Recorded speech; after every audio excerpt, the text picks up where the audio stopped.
Hi, my name is Robin Wong. I'm a photographer based in Kuala Lumpur, Malaysia. I have with me the Panasonic 20mm f1.7 lens. I want to share my experience using this lens for my street photography. Let's do this!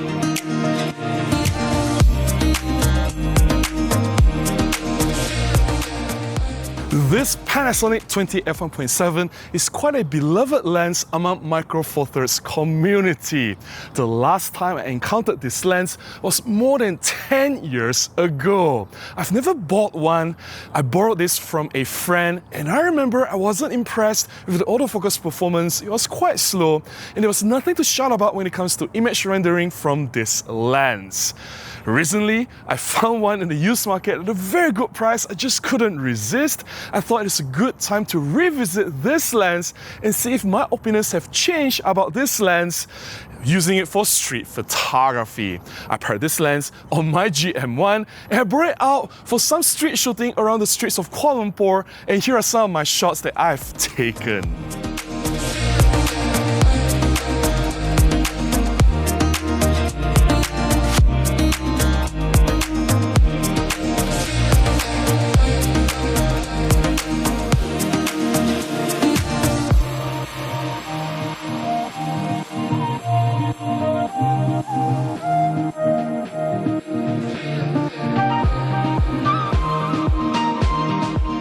There are several things that I really like about this Panasonic 20 f1.7 lens.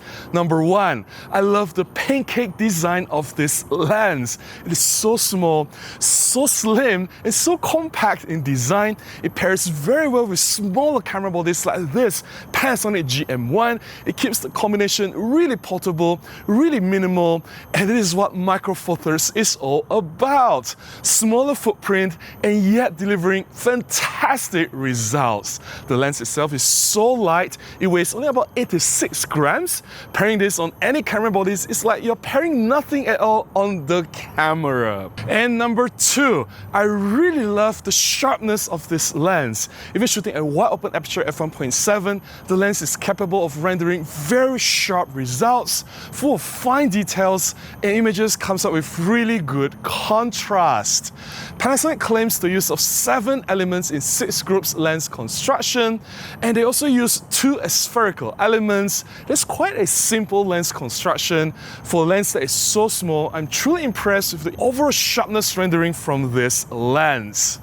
Well, that's where the things that I love about this lens ends. Before I talk about the things that I dislike about this Panasonic 20 f1.7, let's take a look at more street photographs.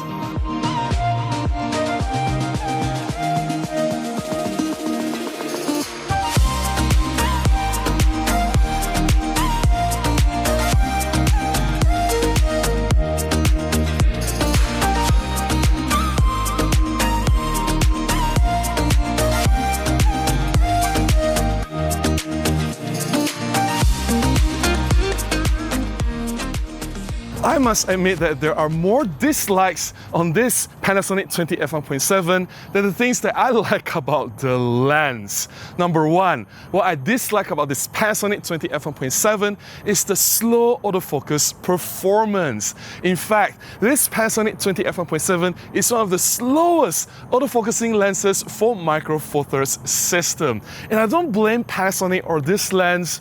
This was one of the first few lenses available for Micro Four Thirds system. It was launched back in the year 2009. Being the first few lenses for Micro Four Thirds, of course, the autofocus technology was a little bit behind. It hadn't caught up with the latest technology, and this caused some real-life shooting problems. When I was doing my street photography, I expect my cameras, especially my Micro Four Thirds setup, to be blazing fast. I was usually able to nail critical moments effortlessly, and I couldn't do that with this lens. The Panasonic 20 f1.7, it hesitates, it hunts, and I did miss some moments. Number two, I do not like the bokeh of this Panasonic 20 f1.7. The autofocus area rendering, it looks harsh, usually looks very nervous, and can be very distracting. This defeats the purpose of having bright aperture f1.7, where in some cases you can still render shallow depth of field, but the blur area, the autofocus area, it doesn't look good. It is not smooth or pleasing as expected from other Micro Four Thirds lenses. It defeats the purpose of having shallow depth of field. Number 3, this lens is very prone to flare and ghosting. Shooting against strong sources of light, you can easily get flare, easily get ghosting or haze, and this can be very destructive to the images. They're not easily corrected. Number 4, purple fringing. Chromatic aberration is a huge problem with this lens, especially shooting at wide open aperture f1.7 at high contrast areas. Even stopping down to f2.8, it doesn't really help things. Purple fringing is very pronounced in a lot of these areas, high contrast situations. And yes, I know you can easily fix it in post, but I just want to point out that for a Micro Four Thirds lens, usually they can control these technical flaws really well. I don't see as much purple fringing in my other Micro Four Thirds lenses.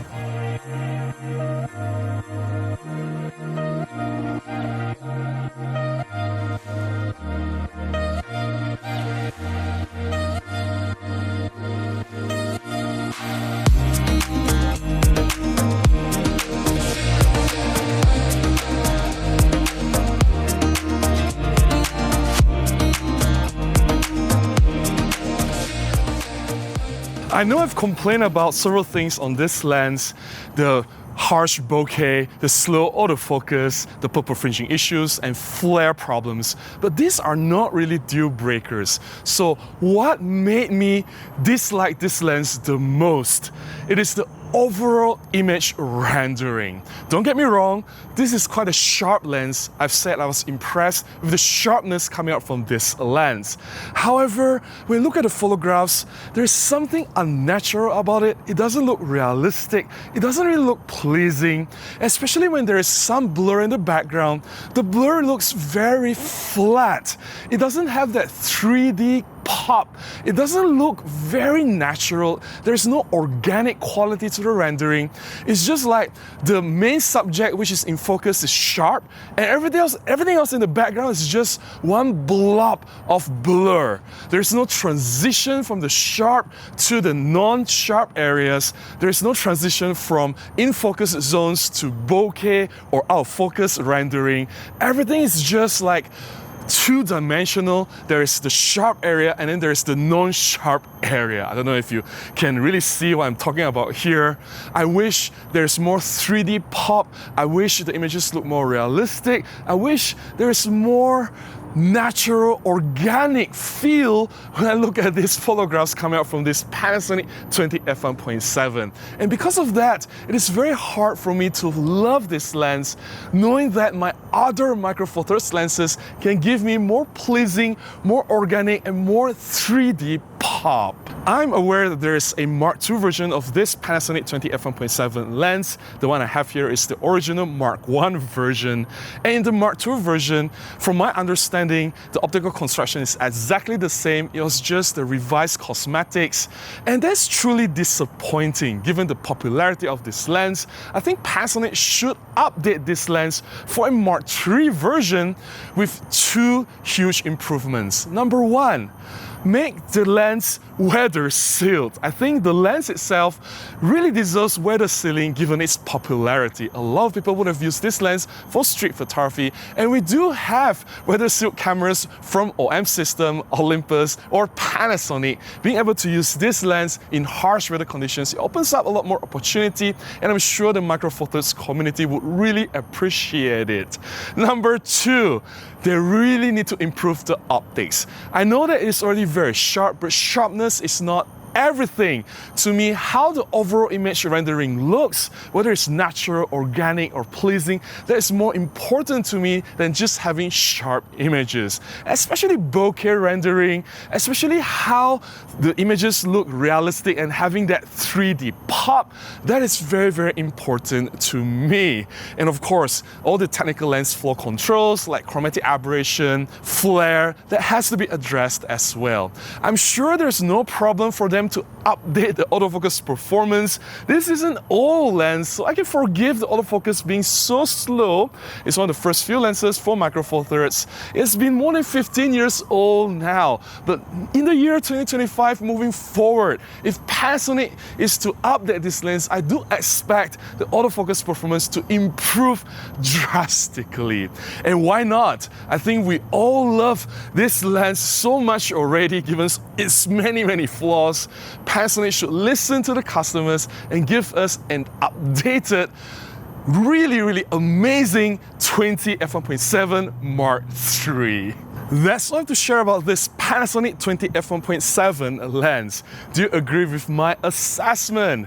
Do share your thoughts or whatever experience that you've had using this lens in the comments below. I'd love to hear from you. If you found my sharing beneficial, or if you've enjoyed looking at my photographs, please consider buying me a cup of coffee, or you can contribute directly to my PayPal. Links in the description below on how you can do that. Any small contribution goes a long way. It will definitely help me to continue making more content and publish them right here. Until the next one, please go out and take more photographs. Bye-bye.